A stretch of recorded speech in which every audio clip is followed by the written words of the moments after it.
سے نہ بھاگو، راہ خدا یہی ہے۔ اے سونے والوں جاگو،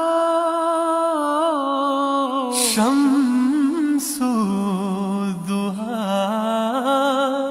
یہی ہے۔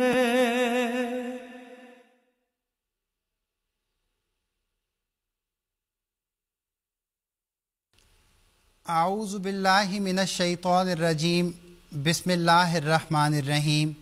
ناظرین کرام، السلام علیکم ورحمۃ اللہ وبرکاتہ۔ اس وقت لندن وقت اور GMT وقت کے مطابق ہفتے کے روز شام کے 4 بج چکے ہیں، اور MTA انٹرنیشنل پر یہ وقت ہے پروگرام راہ ہدا کا۔ آپ دنیا کے جس ملک میں بھی بیٹھے ہوئے ہیں، اپنے گھر میں موجود گھڑیوں پہ نگاہ ڈال لیں اور یہ یاد رکھیں کہ ہر ہفتے کے روز یہ پروگرام MTA انٹرنیشنل پہ نشر ہوتا ہے۔ یہ پروگرام راہ ہدا ہے جو آج MTA انٹرنیشنل کے لنڈن اسٹوڈیو سے آپ کی خدمت میں براہ راست پیش کیا جا رہا ہے۔ پروگرام راہ ہدا جماعت احمدیہ مسلمہ کے عقائد کے بارے میں ہے، تاریخ احمدیت کے بارے میں ہے، آقا و مولا حضرت محمد مصطفیٰ صلی اللہ علیہ وسلم، قرآن و سنت اور ہستی باری تعالیٰ کے بارے میں ہے۔ ان تمام موضوعات میں سے کسی کے بارے میں بھی آپ کے ذہن میں کوئی بھی سوال ہو تو آپ اس پروگرام میں کر سکتے ہیں۔ سوال کرنے کے 2 طریق ہیں۔ ایک ہمارا لینڈ لائن نمبر ہے جو اس پروگرام کے دوران اگلے تقریباً 1 گھنٹے تک آپ کو اپنی اسکرین پر نظر آتا رہے گا۔ آپ براہ راست اس پروگرام میں اس نمبر کے ذریعے ہم سے بات کر سکتے ہیں۔ لیکن اگر آپ اپنا تحریری سوال یا وائس میسج کے ذریعے سوال بھیجوانا چاہیں تو اس کے لیے ہمارا واٹس ایپ نمبر ضرور نوٹ کر لیں۔ آج کے پروگرام میں خاکسار کے ساتھ یہاں لنڈن اسٹوڈیو میں موجود ہیں مکرم حافظ سید مشہود احمد صاحب، جبکہ غانا سے ہمارے ساتھ ہوں گے مکرم و محترم عبدالسمیع خان صاحب۔ آپ دونوں مہمانوں کو میں پروگرام میں خوش آمدید کہتا ہوں، اور آج کا جو ہمارا موضوع ہے ناظرین کرام، وہ دراصل جو موجودہ حالات ہیں انہی کو سامنے رکھتے ہوئے ہم نے اس موضوع کو چنا ہے۔ اللہ تعالیٰ کا ایک قانون ہے، اور اس کے مطابق اللہ تعالیٰ نے ہر زمانے کی رہنمائی کے لیے مقدس ہستیوں کو اس دنیا میں بھیجا ہے، اور پھر جب اللہ تعالیٰ نے یہ نظام چلایا ہے تو پھر یقیناً اللہ تعالیٰ نے ہماری رہنمائی بھی کی ہے کہ مقدس ہستیوں کی ناموس کے تحفظ کے لیے کیا اسوہ اپنانا چاہیے۔ قرآن کریم ہمیں اس بارے میں کیا ہماری رہنمائی کرتا ہے، سنت انبیاء کیا رہی ہے، اور سب سے بڑھ کر ہمارے آقا و مولا حضرت محمد مصطفیٰ صلی اللہ علیہ وسلم کا اسوہ حسنہ کیا رہا ہے، اسی کے بارے میں آج گفتگو کریں گے۔ اور پہلا سوال لے کر میں محترم عبدالسمیع خان صاحب کی طرف چلتا ہوں۔ عبدالسمیع خان صاحب، السلام علیکم ورحمۃ اللہ وبرکاتہ۔ جس طرح خاکسار نے ابھی ذکر کیا ہے ناظرین و سامعین کے لیے، تو اسی مناسبت سے جو میں پہلا سوال آپ کے سامنے رکھنا چاہتا ہوں وہ یہ ہے کہ آپ ہمارے ناظرین کو بتائیں کہ سب سے پہلے تو انبیاء کرام کی کیا سنت رہی، اور پھر قرآن کریم ہماری کیا رہنمائی کرتا ہے، اور اسوہ نبی حضرت محمد مصطفیٰ صلی اللہ علیہ وسلم سے ہمیں کیا نظر آتا ہے کہ ان مقدس ہستیوں کی ناموس کو قائم رکھنے کے لیے اور ان کے تقدس کو بڑھانے کے لیے ہمیں کیا کرنا چاہیے۔ محترم عبدالسمیع خان صاحب۔ جزاکم اللہ۔ ہم صالح ایسا جذباتی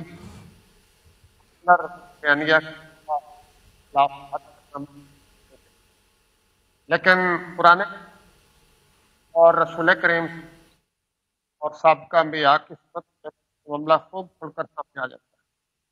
قرآن کریم یہ بیان فرماتا ہے کہ دنیا میں کوئی نبی ایسا نہیں آیا جس کی ذہانت نہ کی گئی ہو، جس کے ساتھ تقصر کا سلوک نہ کیا گیا، اور قرآن کریم میں اس سے زیادہ نبیوں کا نام تذکرہ ہے۔ قرآن کریم جب بھی انبیاء کی تو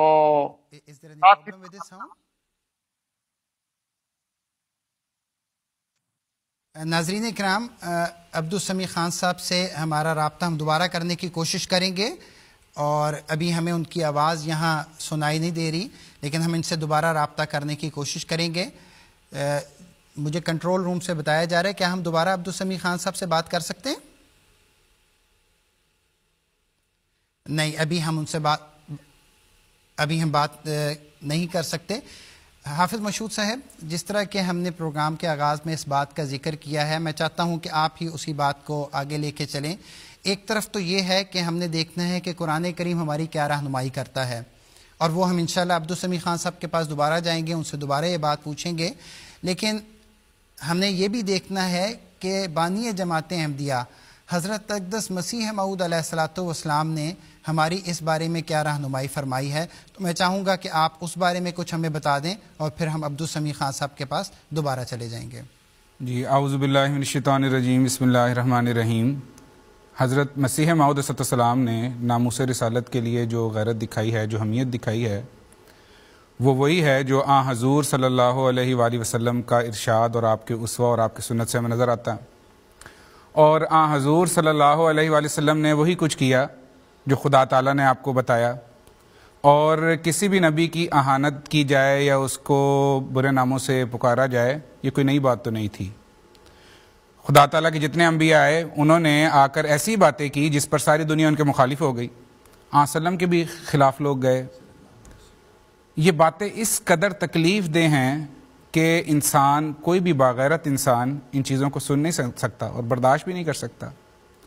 خدا تعالیٰ نے اس بارے میں قرآن کریم میں ایک عمومی اصول بیان کیا، اور وہ یہ ہے وَاسْتَعِینُوا بِالصَّبْرِ وَالصَّلَاةِ، کہ مومنوں کا کام یہ ہے کہ دعا کے ذریعے سے، صبر کے ذریعے سے خدا تعالیٰ کے حضور جھک جائیں اور دعائیں کریں کہ اے خدا خود ان سے نمٹ۔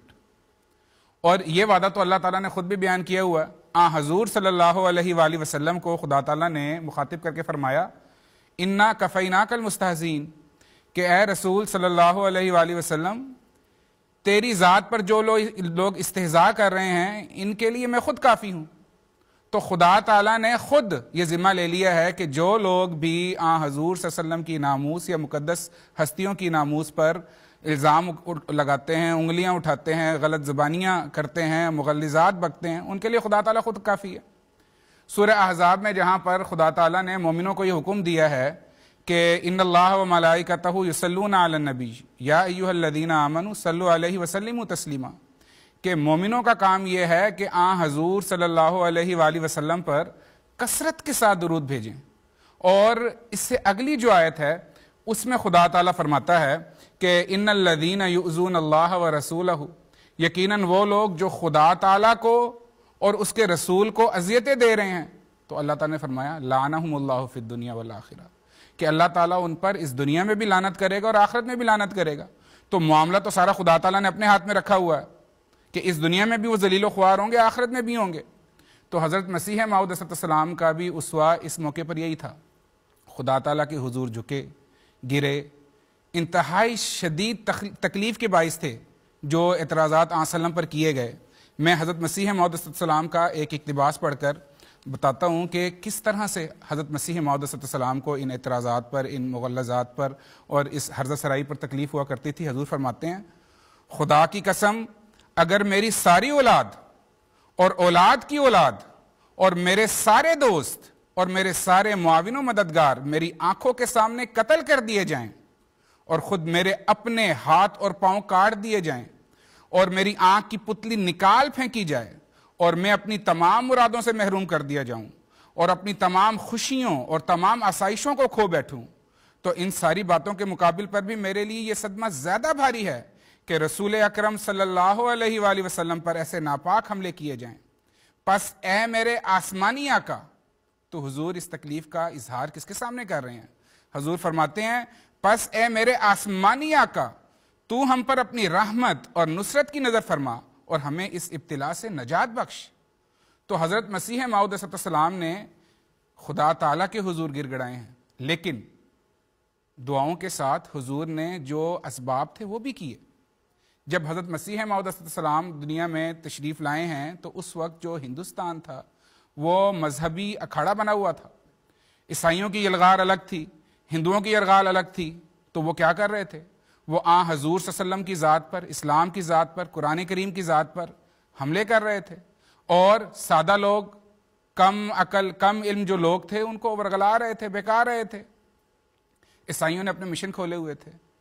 30 سال کے اندر کہا جاتا ہے کہ تعداد ان کی 90,000 کے قریب تھی عیسائیوں کی، لیکن یہ تعداد 5 لاکھ تک پہنچ گئی تھی۔ تو 30 سال کے اندر کتنا بڑا جمپ ہے ان کا۔ اور کہا یہ جاتا ہے کہ عیسائیوں کے حملے اتنے شدید تھے اور اتنے سخت تھے کہ سادہ جو لوگ تھے، اچھے شریف گھرانوں کے جو لوگ تھے، وہ گرجاؤں میں جا کے بیٹھ گئے تھے۔ دوسری طرف ہندوؤں نے اپنا ایک آریہ سماج بالخصوص، جن کا بانی تھا پنڈت دیانند، اس نے ستیارت پرکاش لکھی اور حضور صلی اللہ علیہ وسلم کی ذات پر شدید ناپاک حملے کیے، اسلام پر حملے کیے۔ اس موقع پر پھر حضور نے براہین احمدیہ خدا تعالیٰ کے اذن سے لکھی، اور حضور کی یہ کتاب اتنی اعلیٰ شان ہے کہ جو اس وقت کے مسلمان تھے، بعد میں حضور کے دشمن ہوئے، وہ بھی حضور کی جو ہے مدح سرائی کر رہے تھے اور کہتے تھے کہ جو خدمت 1400 سال میں مرزا صاحب نے کی ہے، ایسی خدمت تو کسی نے نہیں کی۔ تو حضور نے تو پوری کوششیں کی کہ حضور صلی اللہ علیہ وسلم کی ناموس کے لیے خدا تعالیٰ کے حضور گر کے جو ذریعے مخالفین نے اپنائے ہوئے تھے، انہی ہتھیاروں کے ذریعے سے آپ نے جواب دیا، اشتہارات لکھے۔ آپ کی کتب جو تھیں، خواہ وہ نظم میں ہوں یا نثر میں، وہ حضور صلی اللہ علیہ وآلہ وسلم کے دفاع میں تھی ساری۔ مثلا چند ایک کی بات یہاں پہ میں کر دیتا ہوں۔ ہندوؤں نے جب حضور صلی اللہ علیہ وآلہ وسلم کی ذات پر حملے کیے ہیں تو حضور نے اس کے بارے میں کتابیں لکھی ہیں۔ مثلا آریہ سماج والوں نے مذہبی کانفرنس کی، حضور صلی اللہ علیہ وسلم کے بارے میں بدزبانی کی تو حضور نے چشمہ معرفت کتاب لکھی۔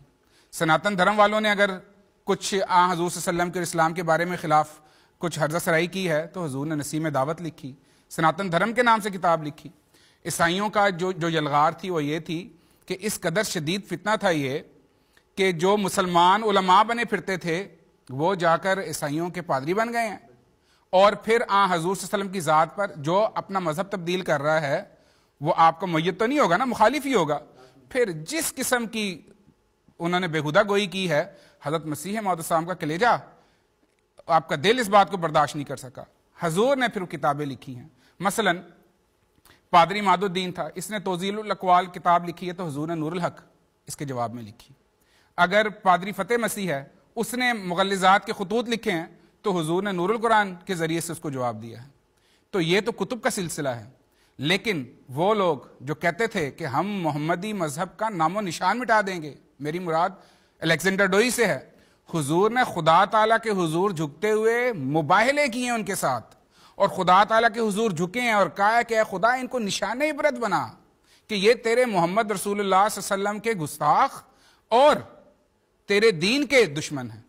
حضور نے کوئی بلوہ نہیں کروایا، کوئی لڑائی جھگڑے نہیں کروائے، حضور خدا تعالیٰ کی عدالت میں معاملہ لے کے گئے ہیں، اور یہی وہ معاملہ جس کا بیان ہوا ہے کہ اللہ تعالیٰ فرماتا انا کفیناک المستہزئین، کہ خدا تعالیٰ خود ان سے نپٹے گا اور خدا تعالیٰ کی لعنت ان کے اوپر ہوگی۔ تو حضور نے وہی معاملہ جو خدا تعالیٰ نے آپ کو بتایا تھا اسی کا ہتھیار بنایا اور اسی سے عمل کیا۔ اب ہوا کیا، الیگزینڈر ڈوئی کا جو انجام ہے وہ سب کے سامنے ہے۔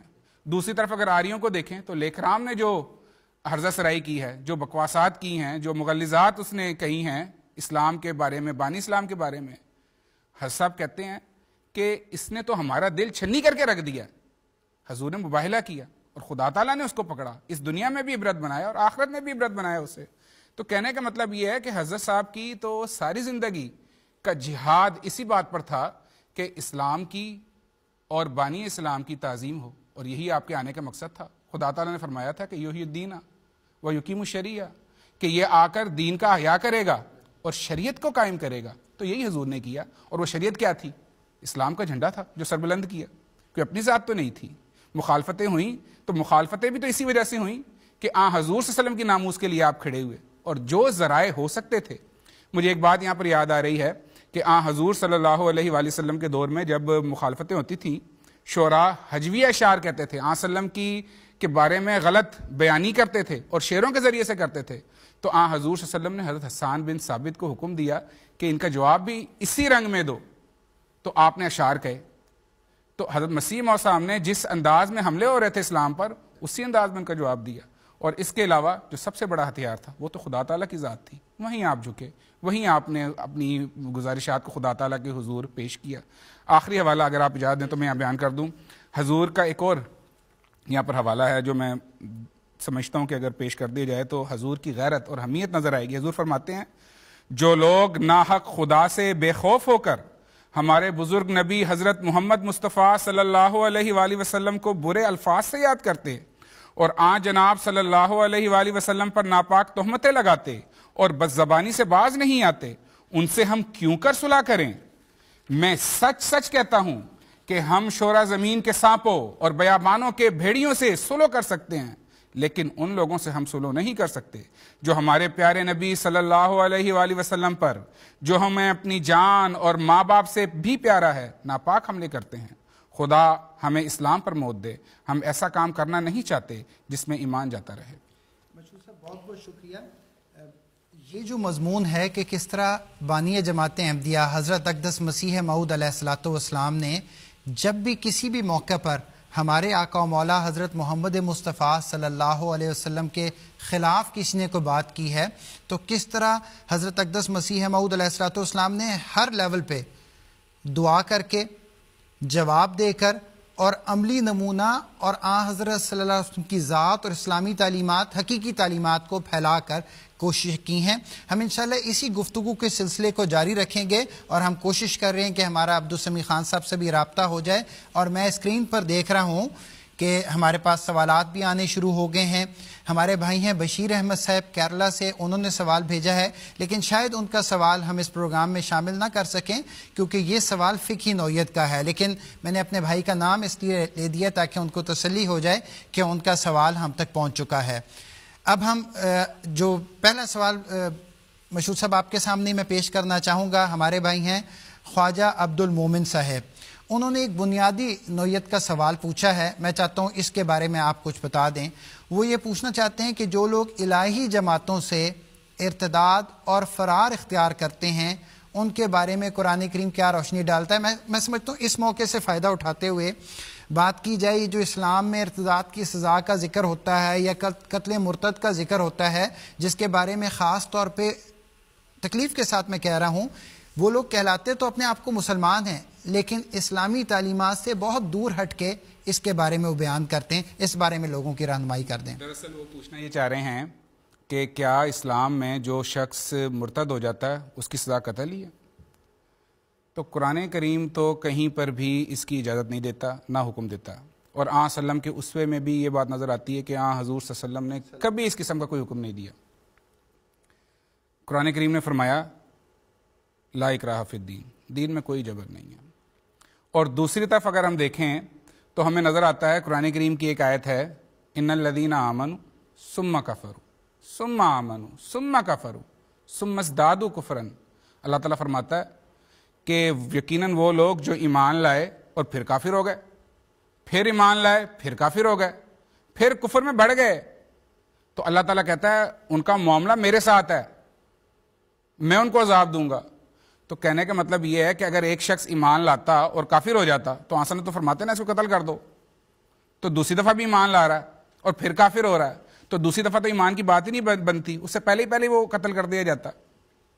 حضور صلی اللہ علیہ وآلہ وسلم کی اگر زندگی کا مطالعہ کریں تو ہمیں پتہ چلتا ہے کہ ایک شخص حضور صلی اللہ علیہ وسلم کی زندگی میں مدینہ آیا، اسلام قبول کیا، کچھ عرصے کے بعد اس کو بخار چڑھ گیا، تو بخار پر کہتا ہے کہ شاید مجھے یہ عذاب ملا ہے، تو اس کے اوپر وہ کہتا ہے کہ میں اپنی بیعت ختم کرتا ہوں اور میں واپس جا رہا ہوں.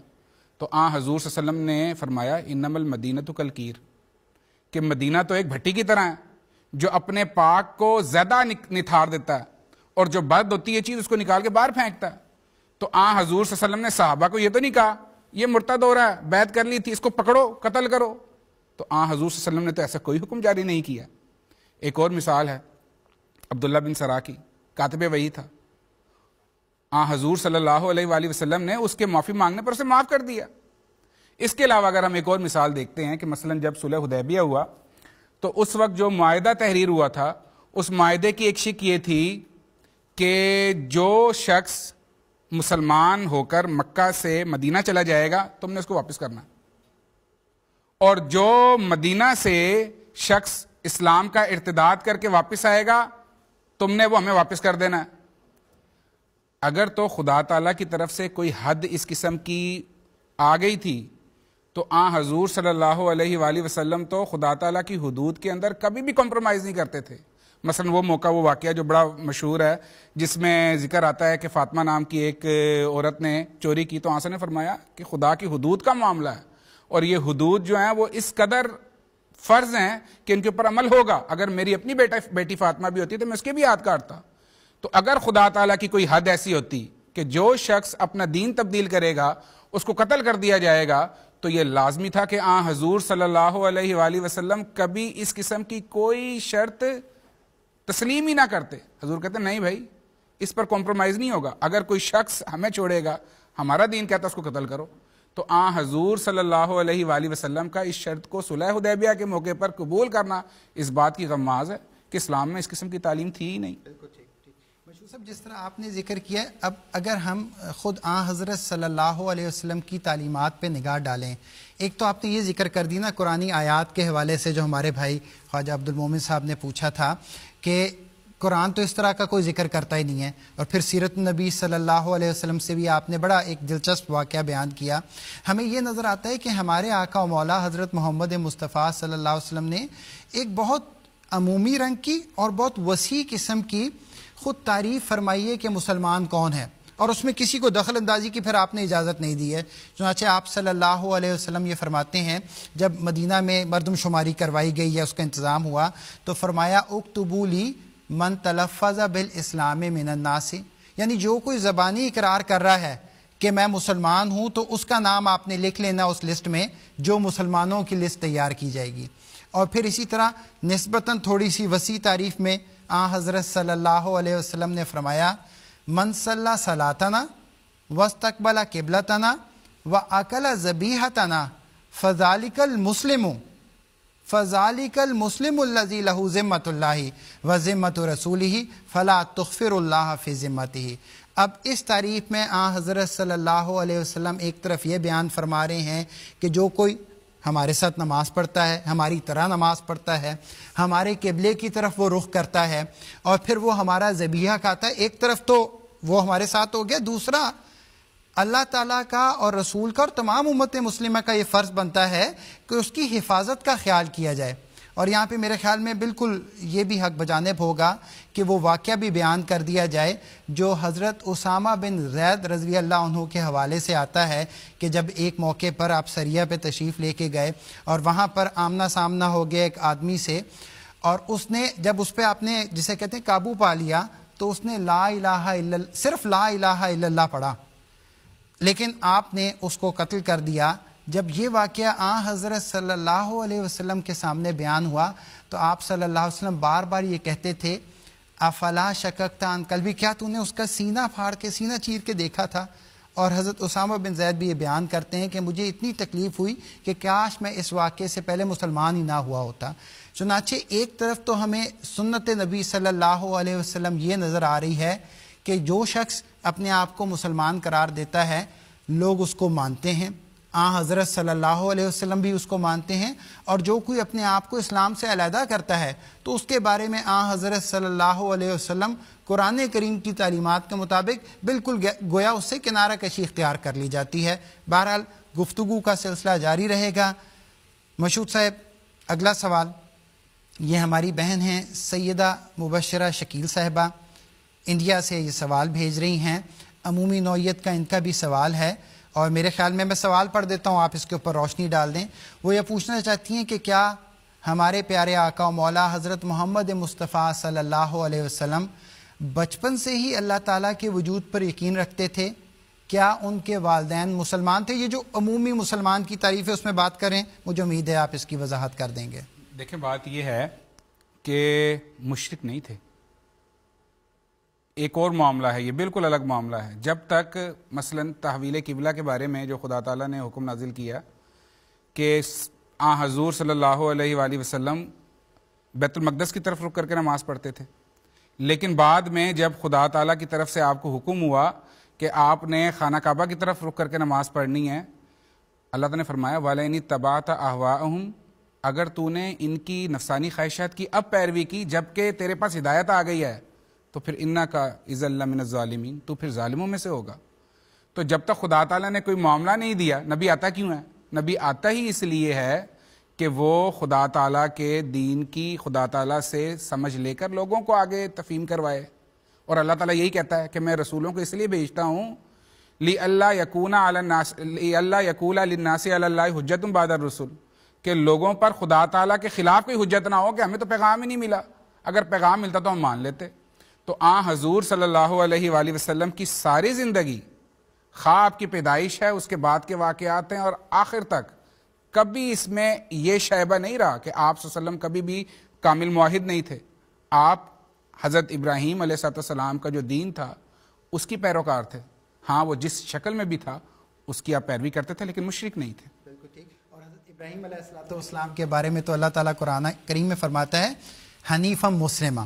تو حضرت صلی اللہ علیہ وسلم اور مشہور صاحب جہاں تک مجھے یاد پڑتا ہے خاص طور پہ حضرت صلی اللہ علیہ وسلم کی جو دادا تھے ان کے بارے میں یہ ذکر آتا ہے کہ وہ موحد تھے.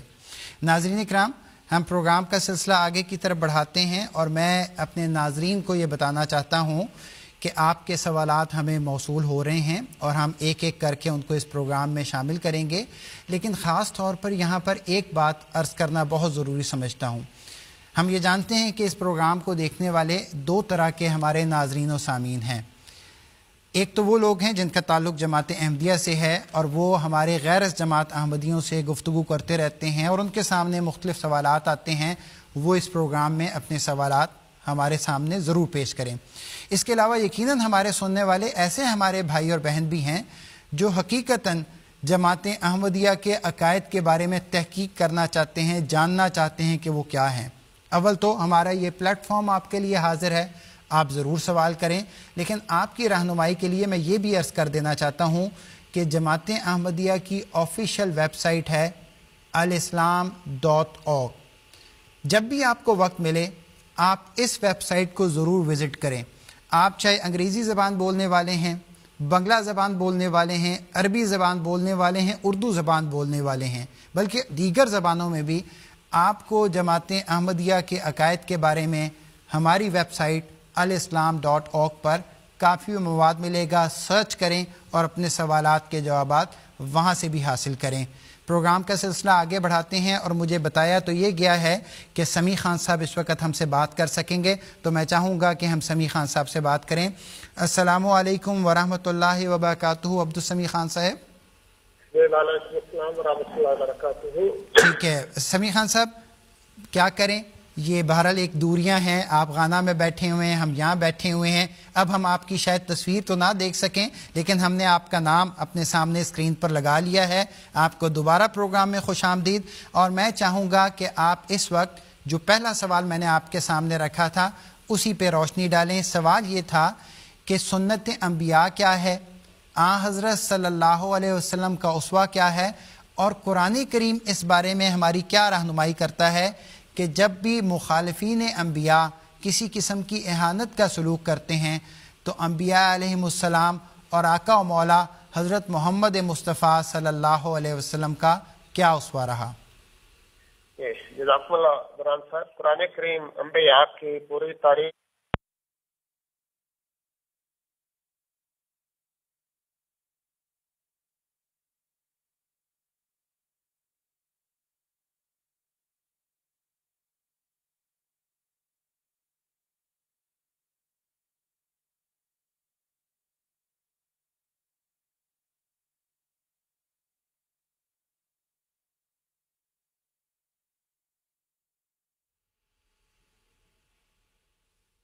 کی طرف سے کبھی بھی کسی سزا کا اعلان ہوا ہو، بلکہ جو واقعات ملتے ہیں وہ یہ ہیں کہ ان ساری قوموں نے جب اپنے نبیوں کو جھٹلایا اور انہیں ہر پہلو سے قتل و غارت کرنے کی کوشش کی تو اللہ تعالیٰ کی غیرت اور جوش اور جلال حرکت میں آیا. اور اللہ تعالیٰ فرماتا ہے کہ وَلَقَدْ كُذِبَتْ رُسُلٌ مِّن قَبْلِكَ فَحَاقَ بِالَّذِينَ سَخِرُوا مِنْهُم مَّا كَانُوا بِهِ يَسْتَهْزِئُونَ. جس چیز کا، جن عذابوں کا، جن سزاؤں کا وہ استہزاء کر رہے تھے انہوں نے ان کو گھیر لیا. چنانچہ قرآن کریم سے معلوم ہوتا ہے کہ قوم عاد پر سخت آندھی آئی، قوم ثمود پر پتھروں کی بارش ہوئی، زلزلہ آیا، قوم نوح سیلاب میں غرق کی گئی، حضرت موسیٰ علیہ السلام کی قوم کو 9 نشانات دکھائے گئے، ان پر ٹڈیوں کا طوفان آیا، ان پر مینڈکوں کا طوفان آیا، ان کی اولادیں مرنی شروع ہو گئیں وغیرہ وغیرہ.